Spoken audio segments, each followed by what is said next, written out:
Hello दोस्तों, अस्सलाम वालेकुम एंड वेलकम टू मालूमाती वर्ल्ड। दोस्तों, भारतीय फिल्म द गॉट लाइफ ने सऊदी अरब समेत तमाम अरब ममालिक में शदीद नाराज़गी पैदा कर दी है।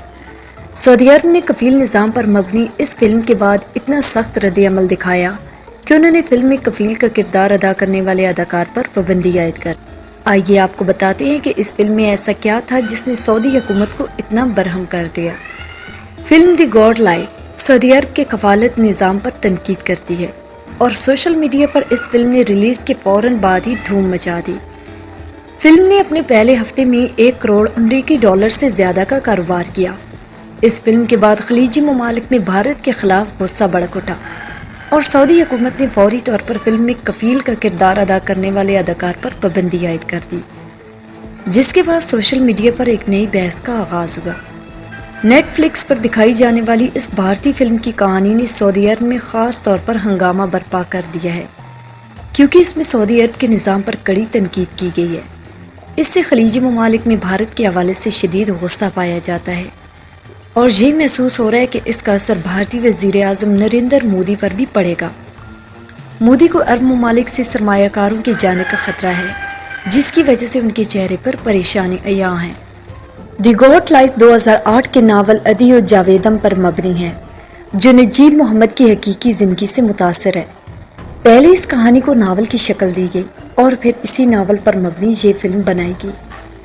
फिल्म ने अपने पहले हफ्ते में दुनिया भर में 870 मिलियन रुपए यानी 1 करोड़ अमरीकी डॉलर से ज़्यादा का कारोबार किया। इसमें मरकजी किरदार पृथ्वीराज शोक कमारन ने अदा किया, जबकि दीगर अहम किरदारों में अमानी अदाकार तालिब बलोची, अमाल अफाल और जमील जेन लीज शामिल हैं। फिल्म की कहानी नजीब नामी शख्स की हकीकी ज़िंदगी की मुश्किलात से मुतासर होकर बनाई गई है, जो 1990 की दहाई में मुलाजमत की तलाश में सऊदी अरब आया था और बाद में अगवा कर लिया गया था। 2 साल बाद वो किसी तरह बचकर भागने में कामयाब हो गया। फिल्म में दिखाया गया है कि नजीब एक अलग थलग जगह पर अपने मालिक और जानवरों के साथ रहता है, जहाँ वो शदीद गर्मी में बेजारो मददगार रहता है। फिल्म का ये किरदार और कहानी सऊदी अवाम और हुकाम को इस कदर नागवार गुजरी कि उन्होंने इस फिल्म में कफील का किरदार अदा करने वाले तालिब बलोची को ब्लैक लिस्ट कर दिया। सऊदी हुकाम का कहना है कि यह किरदार सऊदी अरब के आलमी तशख़्ख़ुस को नुकसान पहुँचाने की कोशिश करता है। तालिब बलोची पर पाबंदी के बाद वो अब सऊदी अरब में किसी किस्म की तफरीही सरगर्मी में हिस्सा नहीं ले सकेंगे। तालिब बलोची ने अपने दफा में कहा कि उन्होंने एक सच्ची कहानी को मद्देनज़र रखते हुए किरदार अदा किया और लोगों को अपनी सोच और नुक्ते नज़र में तब्दीली लानी चाहिए।